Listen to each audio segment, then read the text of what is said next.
নমস্কার, আমি সায়ন্তনী। উত্তরের ঐতিহ্যে আপনাদের সবাইকে স্বাগত। বাবা মদনমোহন দেবকে সাক্ষী রেখে আমরা বেরিয়ে পড়েছি রাজনগরের বৈষ্ণব ধর্মের উৎসস্থলের খোঁজে। কোচবিহার থেকে পুন্ডিবাড়ি যাওয়ার পথে আমরা পৌঁছে গেলাম মধুপুর ধাম যাওয়ার রাস্তাতে। আর এই মধুপুর ধামের মোড় পেরিয়েই আমরা পৌঁছে যাব মহাপুরুষ শ্রীমন্ত শঙ্করদেবের ছত্রে। এই মুহূর্তে আমরা পৌঁছে গেছি মধুপুর ধামে, আর দাঁড়িয়ে রয়েছি আসামের ধর্মগুরু শ্রীমৎ শঙ্করদেবের মন্দিরের একেবারে প্রবেশদ্বারের সামনে। আমার সাথে রয়েছে আবির। আবির এই মন্দির সম্পর্কে আর বেশি করে ভালো তথ্য দিতে পারবে, সুতরাং ওর কাছ থেকে বাকি তথ্যগুলো জানবো এবং আমরা প্রবেশ করব মন্দিরে। মধুপুর ধাম ছত্রের প্রধান প্রবেশদ্বারের তোরণ এটি। আর এটি হচ্ছে বিখ্যাত ঐতিহাসিক মহাপুরুষ শ্রীমন্ত শঙ্করদেবের স্মৃতিবিজড়িত মধুপুর ধাম সত্র। কোচ রাজ্যের মহারাজা নরনারায়ণ ও তার ভাই বীর চিলারায় শ্রীমন্ত শঙ্করদেবকে ঈশ্বর জ্ঞান করে সত্রের নামে 200 বিঘা জমি ব্রহ্মত্ব হিসাবে প্রদান করেছিলেন। পরবর্তীকালে ভক্তপ্রাণ ব্যবসায়ী হরমোহন পোদ্দার মধুপুর সত্র এলাকা নিলামের হাত থেকে রক্ষা করে ট্রাস্ট ডিডের মাধ্যমে মধুপুর সত্র নামে দান করেন এবং তার সুযোগ্য ধর্মপান পুত্র ললিতমোহন পোদ্দার 1310 বঙ্গাব্দে মধুপুরে নামঘর পুনর্নির্মাণ করে দেন।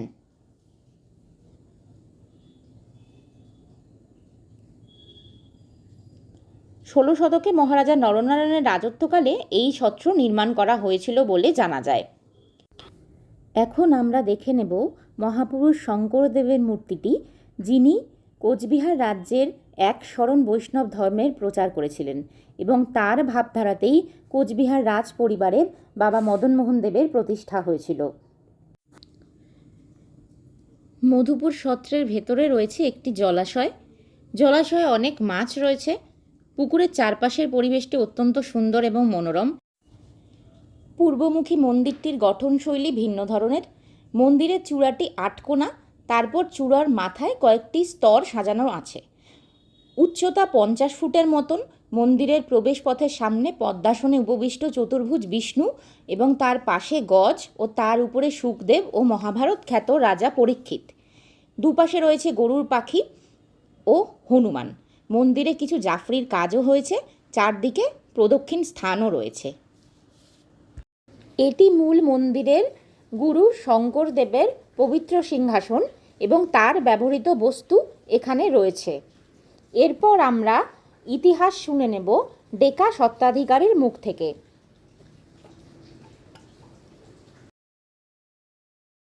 এই মন্দিরের যে ডেকা স্বত্বাধিকারী মাধবদেব মহন্ত, তার কাছ থেকে আমরা শুনে নেব এই মন্দিরের ইতিহাস এবং এই মন্দিরের পুজোর নিয়মকানুনগুলো। আসুন শুনে নিই তার কাছ থেকে। নমস্কার। মহাপ্রভু শ্রীমন্ত শঙ্করদেব দুইবার তীর্থভ্রমণ করতে গিয়েছিলেন। একবার তিনি 32 বছর বয়সে তীর্থভ্রমণ করতে গিয়েছিলেন, আর একবার তিনি প্রায় 85 থেকে মনে করে 90 বছর মধ্যে উনি দ্বিতীয়বার তীর্থভ্রমণ করতে গিয়েছিলেন।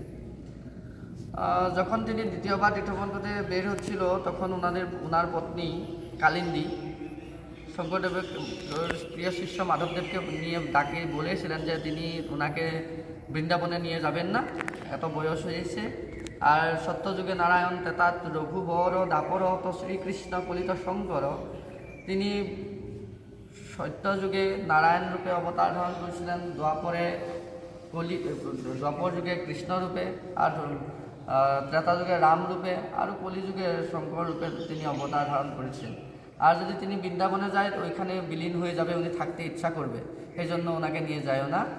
কিন্তু মাধবদেব বলল যে শঙ্করদেব যখন বলেছে আমি কেমনকে এখন যাওয়াটা বন্ধ করব। ঠিক আছে, আমি আপনাকে বাক্য দিলাম গুরুমা, আপনাকে বাক্য দিলাম যে ওনাকে বৃন্দাবনে নিব না, জগন্নাথ থেকে আমি ফিরে আসব। যখন তীর্থভ্রমণ করতে গিয়েছিলেন, এখন দুইটা মত আছে। একটা হচ্ছে আমার মৌখিক চরিত্র, অর্থাৎ মুখে মুখে যেটা চরিত্র চলেছেন শঙ্করদেবের জীবনী, এটাকে বলা হয় মৌখিক চরিত্র। আর যেটা লিখিত চরিত্র, যেটা লেখা আছে লিপিবদ্ধ আছে, একটা চরিত্রের মধ্যে লেখা আছে জীবনীর মধ্যে, যে যখন তীর্থভ্রমণ করতে গিয়েছিলেন এখানে একটা, এই যেখানে আপনারা আসনটা দেখেছেন ওইখানে একটা পারলি বৃক্ষ ছিল। পারুল বৃক্ষর নিচে শঙ্করদেব মহাপ্রভু বসিয়েছিলেন আর 6 ভক্ত বসে কৃষ্ণ কথা আলাপ করেছিলেন। তখন মাধবদেব বলল, কি পুণ্যভূমি এটা, গুরু ভক্তদের পদরঞ্জিত হয়েছে। তখন গোসর খুরুঙে থাকা মধুপাড়ি ভক্ত সঙ্গে বসিয়া শঙ্করদেবে মধুপান করেছেন আর বলল যে, মাধব কৃষ্ণতুষ্ট হচ্ছে, আমার মস্তকেও মধু পড়ল, এই জন্য নাম রাখলাম মধুপুর। তোমার আমার পাশে এইখানে একটা ধাম হবো, ওই ধামের নাম হবো মধুপুর। আর ওনারা পরে মানে তীর্থভ্রমণ করিয়ে ফিরে আসি উনি পাটবাউখি নামের গ্রামে, মানে বরপেটা জেলা, ওইখানে বসবাস করতে লাগলেন। আর নরনারায়ণ রাজায় যখন নরনারায়ণ রাজপ্রসাদে যখন শঙ্করদেবের বিরুদ্ধে ব্রাহ্মণ পণ্ডিতরা বলেছিলেন, তখন নরনারায়ণ রাজা ছিলেন অত্যন্ত ধর্মপরায়ণ ব্যক্তি।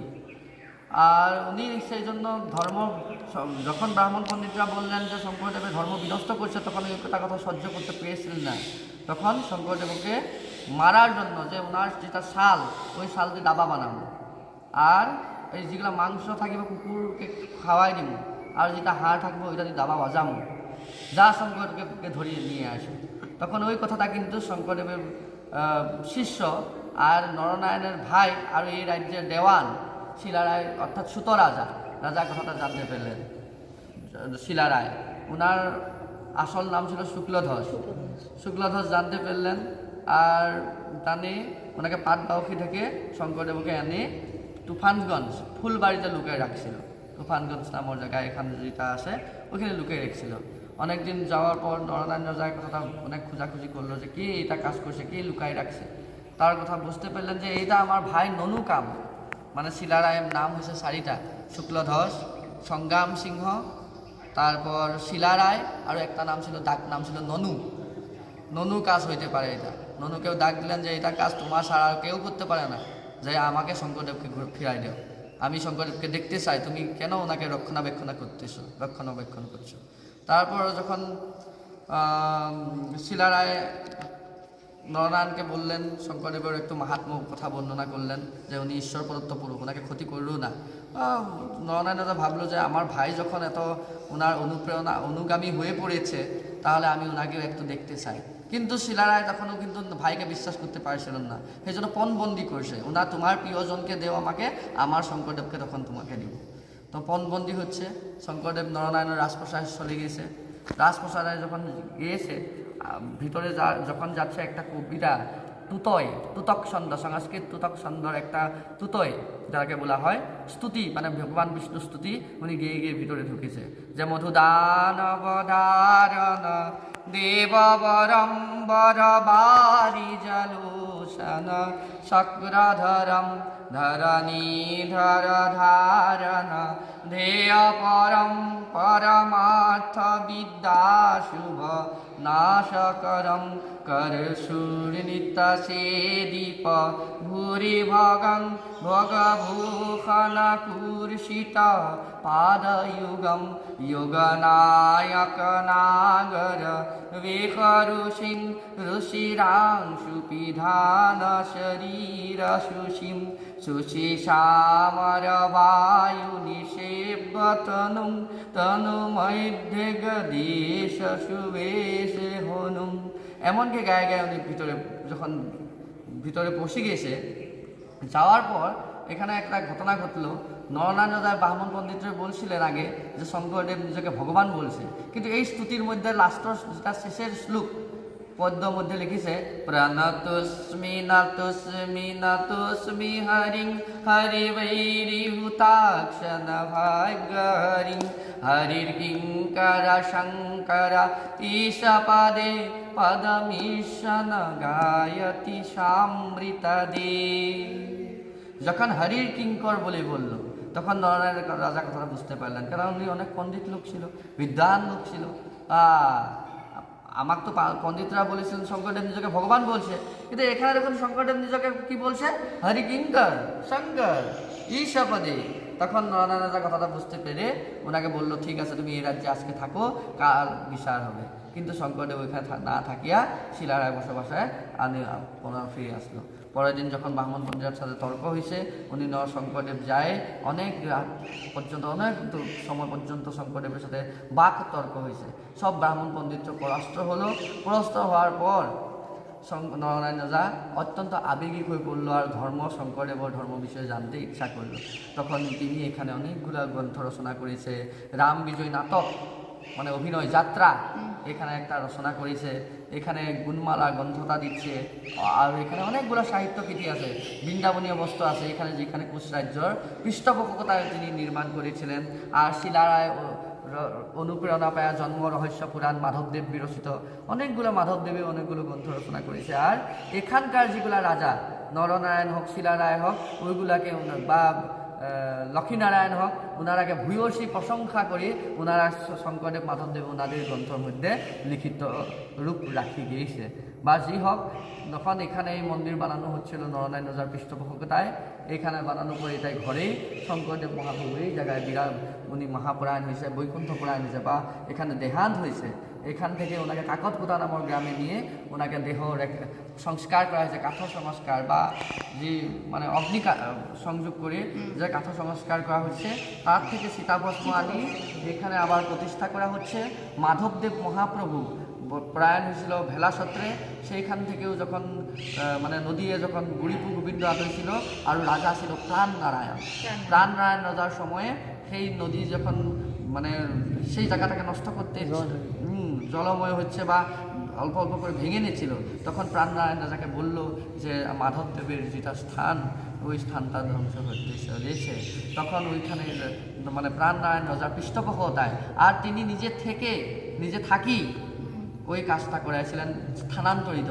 ভেলাসত্রকে 7টা নাও দিয়া এক হাত খেনে, যেটা ভেলাসত্র এক হাত খেনে নাও দিয়া বড় বড় নৌকাকে আনি এই মধুপুর ধামে আর কীর্তন করে এগুলো সব একসাথে স্থাপন করেছে। সেই জন্য এই স্থানের নাম হয়েছে ভেলা মধুপুর। মধুপুর আগের থেকে আছে, ভেলাকানি মধুপুরে সংযুক্ত করলো, মানে শঙ্করদেব আর মাধবদেবকে একসাথে এক করে ফেলল। আর এখানে 10 জন আতাপুর শঙ্করদেবের সাথে বা মাধবদেবের সাথে থাকা ভক্তগণ এখানেই বসবাস করেছেন 10 জন। সেই জন্য এই মধুপুর ধামের অন্য এক নাম 10 মুকুটের থান। 10 জন মুকুট ভক্ত এখানে দেহ রেখেছিল। বা এক তিথি শুক্লা দ্বিতীয়া, মাসগুলো আলাদা, সব এক তিথিতেই মহাপ্রয়াণ হচ্ছিল। আচ্ছা, বা যে কি নহক, এটাই হচ্ছে মধুপুর ধামের হিস্ট্রি। সমূহ করে বলতে গেলে ইতিহাস এটাই যে এখানে সেই জন্য আমাদের মানে যেটা বৈষ্ণব সম্প্রদায় জন্য এটা পূজনীয় তথা বন্দনীয়। আচ্ছা, আপনাদের এখানে নিত্য পুজো কীরকমভাবে হয় এবং বাৎসরিক উৎসব বা অনুষ্ঠান কী কী হয় এগুলো যদি একটু বলেন। আমাদের এটা হচ্ছে ভক্তি প্রধান ধর্ম, যেটা মহাপ্রভু শ্রীমন্ত শঙ্করদেবের ধর্ম যে প্রচার করেছিল সেটার নাম হচ্ছে এক শরণ হরিনাম ধর্ম।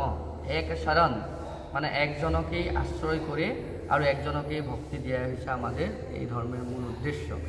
এখন ঘটনাটা হচ্ছে আমাদের যে সম্প্রদায় এখানে হরিনাম কীর্তন মানে হরিনাম মৈব কেবলম কৌলৌ নাস্তব্য গতির অন্যথা, অর্থাৎ কলিযুগে হরিনামেই শ্রেষ্ঠ, সেটাকে গণ্য করি হরিনামেই সব হয়, যে সমস্ত পুণ্য হরিনামেই পায়, সেই কথাটাকে গণ্য করা হয়।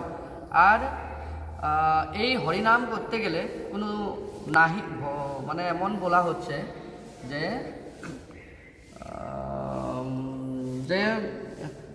নুহু জানা আমি সারি জাতি সারি আশ্রমী নুহু আতি নুহু ধর্মশীল দানব ব্রত তীর্থগামী কিন্তু পূর্ণানন্দ সমুদ্রর গোপী ভত্তাপদ কমলর দাসর দাস আনদাস হইল আমি। আমাদের এই সম্প্রদায় কোনো ব্রাহ্মণ ক্ষত্রিয় বৈশ্য ক্ষুদ্র এগুলা কোনো ধরনের বিচার এই সম্প্রদায় মানে যেটা এক শরণ হরিনাম ধর্ম, এই সম্প্রদায় কোনো বিভক্ত হয় না। আর কোনো উৎস নিজ ভেদাভেদ থাকে না, জ্ঞান অজ্ঞানের ভেদাভেদ থাকে না। আমাদের মূল কথা হচ্ছে যে কৃষ্ণ নাম স্মরণ বা শ্রবণ কীর্তন। আমাদের সেই জন্য পুজো হয় না, এখানে নাম কীর্তন হয়। নাম কীর্তন আমাদের শঙ্করদেব বিরচিত, যে শঙ্করদেবের আমাদের গুরু উনি যেভাবে কৃষ্ণকে উপাসনা করার পদ্ধতি রেখে গেছে সেই পদ্ধতি অনুযায়ী আমাদের গোবিন্দকে উপাসনা করা হয়, কৃষ্ণ নাম সংকীর্তন করা হয়, কীর্তন করা হয়। তারপর আমাদের যে এখানে নৃত্য মানে আমাদের যে সম্প্রদায় অনুযায়ী আমাকে বলা হয় শ্রদ্ধ প্রসঙ্গ দিনের বেলা 3 বার, সকাল, তারপর মানে দুপুরবেলা মানে 3টা থেকে, এটা বিয়লি বলে আমাদের বিয়লি, আর সন্ধ্যা, বিকাল আর সন্ধ্যা, এই 3টা সময় আমাদের গোবিন্দ উপাসনা হয়। কৃষ্ণকে উপাসনা করার জন্য আমাদের ভোগ কি হয়, আমাদের আতপ চাল অল্প দেওয়া হয়, বেশি হয় না, আতপ চাল, তারপর ছোলা, মানে ছোলা তো বেশি থাকে না, মুখ থাকে, মুখ কাঁচা মুখ, আতপ চাউল অল্প, কাঁচা মুখ থাকে, তারপরে ফল মূল থাকে, কল ছল, এগুলাকে গোবিন্দকে অর্পণ করানো হয়। কাঁচা প্রসাদ আমাদের মানে অন্নভোগ হয় না। তারপর বার্ষিক অনুষ্ঠান বলতে গেলে আমাদের এই সম্প্রদায় একম ব্রহ্ম দ্বিতীয় নাস্তি, একম ব্রহ্ম দ্বিতীয় নাস্তি আমাদের যেটা বৈষ্ণব সম্প্রদায়ের ভাগবতের অনুযায়ী চলা হয়। এখানে ভাগবতে রাধাবিহীন কৃষ্ণর কথা বলা হচ্ছে। আমাদের এই জন্য যেটা মদনমোহন বাড়িতে রাধাবিহীন কৃষ্ণ থাকে, আমাদের এই সম্প্রদায় অনুযায়ী মদনমোহন বাড়ির প্রতিষ্ঠা হচ্ছে, এই জন্য রাধাবিহীন কৃষ্ণ এখানে উপাসনা করা হয়।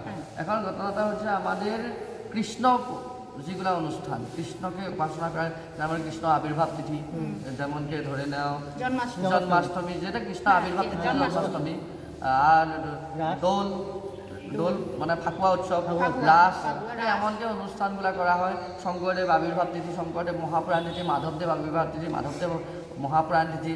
তারপর আমাদের এই ধামের মানে যে কোনো মানে প্রথম সত্রাধিকারী ছিল বুড়িপু গোবিন্দ আতই, মাঘ মাসে শুক্লা দ্বিতীয়া পঞ্চমীর থেকে এখানে একটা বড় মেলা হয়।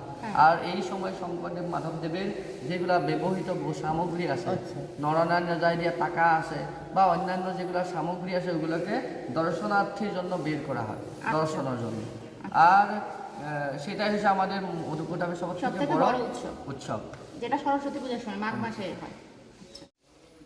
আমরা যে সত্রগুলো থেকে সিংহাসনগুলো দেখি, যেমন এখানেও দেখছি একটু ভিন্ন ধর্মী, যেমন দেখি নিচে কচ্ছপ, তারপর হাতি বা তারপর সিংহ রয়েছে, এটা কারণটা কি?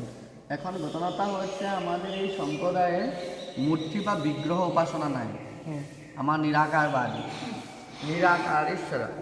অর্থাৎ এই যেটা সিংহাসন আছে, সিংহাসনটা থাকে 7টা খলক, 7টা খলক, 5টা খলক, এই স্টেপগুলা মানে, আর 3টা খলক। সিংহযুক্ত আসন সিংহাসন, এই সিংহাসনকে গুরু আসনও বলা হয়। কারণ যে বসুদেব সুতং কৃষ্ণং কংস সানুরমর্দনম দেবকী হৃদয়ানন্দং কৃষ্ণং বন্দে জগৎগুরুম। এই জগৎগুরুম যাহা যে জায়গায় বিরাজমান হয়, যেখানে বসে, সেটাকে বলা হয় গুরুর আসন। গুরু আসন মানে জগৎগুরু, যেখানে জগতের গুরু যেখানে বিরাজমান হবে, এই জন্য গুরু আসন বলা হয়।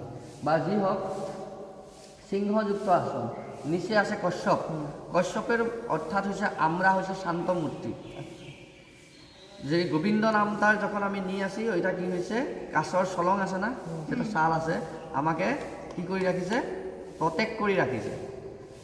পাপ হচ্ছে হাস্তির মতো, যতই হাস্তির মতো বড় পাপ হোক না কেন, যেমন যে সিংহয় নাদ দিলে, সিংহয় যখন চিল্লায়, শিওর দিয়ে, তখন হাতি যেমন করে পলায় যায়, কৃষ্ণ নাম নেওয়ার সাথে সাথে যতই বড় পাপ হোক না কেন, সেই পাপু পলায় যাইতে লাগবে, পালাইতে হবে।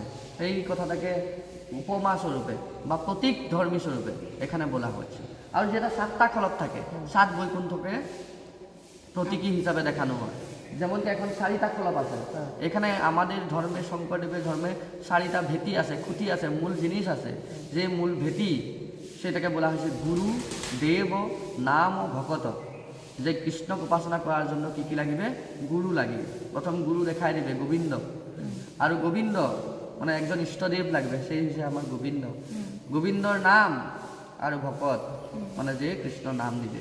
গোবিন্দক উপাসনা করার জন্য এই 4টা জিনিস লাগে। শঙ্খ হয়েছে গুরু, চক্র হয়েছে দেব, গদা হয়েছে নাম, পদ্ম হয়েছে ভকত। জ্ঞানে গুরু, বিজ্ঞানে দেব, তদঙে নাম, রহস্যে ভকত। এমনকি আমাদের তাত্ত্বিক ভকতীয়া ভক্তর তাত্ত্বিক এটা মত রয়েছে। উপরে কি থাকে? ওর উপরে আমাদের শ্রীমদ্ ভাগবত প্রতিষ্ঠা আছে। শ্রীমদ্ ভাগবতর সংক্ষিপ্ত রূপ যে মহাপ্রভু শঙ্করদেব সংক্ষিপ্ত রূপে নিয়েছিল, এইটা হচ্ছে গুণমালা, অর্থাৎ গুণ কা মালা, গুণমালা। এখানে গোবিন্দর গুণলীলাগুলা বর্ণিত হচ্ছে এই শ্রীমদ্ ভাগবতে দশম আর একাদশ স্কন্ধর সংক্ষিপ্ত সার করে মহাপ্রভু এইখানে বসাই গেছে। মানে সেইটাই আমাদের আজ্ঞা অনুযায়ী, ওনাদের মানে আজ্ঞা অনুযায়ী আমরাও এই তেমনকেই গুণমালা প্রতিষ্ঠা করে ওনাকে গোবিন্দকে ভক্তি দিচ্ছি, যে গোবিন্দই হিসে সেই শাস্ত্রের মধ্যে উনি ওনার গুণলীলাগুলা বর্ণিত আছে। আর শাস্ত্রে, গীতা শাস্ত্রে বলা হচ্ছে যে জ্ঞান ও সমান আর পবিত্র কিছু নেই। সেই জন্য তোমরাও, আমাকে বলা হচ্ছে জ্ঞানকে উপাসনা করা হচ্ছে, যে জ্ঞান, তোমরাও জ্ঞান প্রাপ্ত করো, তুমিও তখন পূজনীয় বা পূজ্য হবা, যে জ্ঞানের দ্বারা মানসিক পূজনীয় হওয়া যায়। এবারে আমরা মধুপুর সত্রের বাকি ঘরগুলো ঘুরে দেখব। এখানে প্রধান সত্রাধিকারী ভক্তদের সাথে ধর্মীয় আলোচনা করেন। এই ঘরগুলিতে রয়েছে প্রভু শঙ্করদেবের ছবি এবং অসমীয়া সংস্কৃতির বিভিন্ন নিদর্শন। এটি আসামের ঐতিহ্যবাহী টুপি। এছাড়া এই খোলটি রয়েছে, যেটি প্রভু শঙ্করদেবের কীর্তনে ব্যবহার হয়। 15 শতকে গুরু শঙ্করদেব চিহ্ন যাত্রাতে প্রথম খোল ব্যবহার করেছিলেন। এছাড়াও এখানে একটি প্রতীকী ছবি দেখা যাচ্ছে, যেখানে গুরু শঙ্করদেব তার ভক্তদের শ্রীকৃষ্ণের ভাগবত লীলা বর্ণনা করছেন। এই প্রতীকী ছবিটি অত্যন্ত সুন্দর কারুকাজ করা। সত্রের ভেতরে রয়েছে আরও বেশ কয়েকটি ঘর। এটি কীর্তন ঘর। এখানে 3 বেলা নাম সংকীর্তন করা হয়।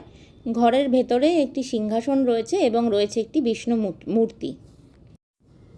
আজকের মতো এখানেই আমাদের গন্তব্য শেষ বিকেলের আলোকে সাক্ষী রেখে আমরা বেরিয়ে পড়ছি এখান থেকে। আবার নতুন কোনো ঐতিহ্যের খোঁজে আপনাদের সাথে দেখা হবে। আমাদের এই ছোট্ট প্রচেষ্টাকে ভালো লাগলে অবশ্যই আমাদের চ্যানেলটিকে সাবস্ক্রাইব করবেন, লাইক করবেন, শেয়ার করবেন।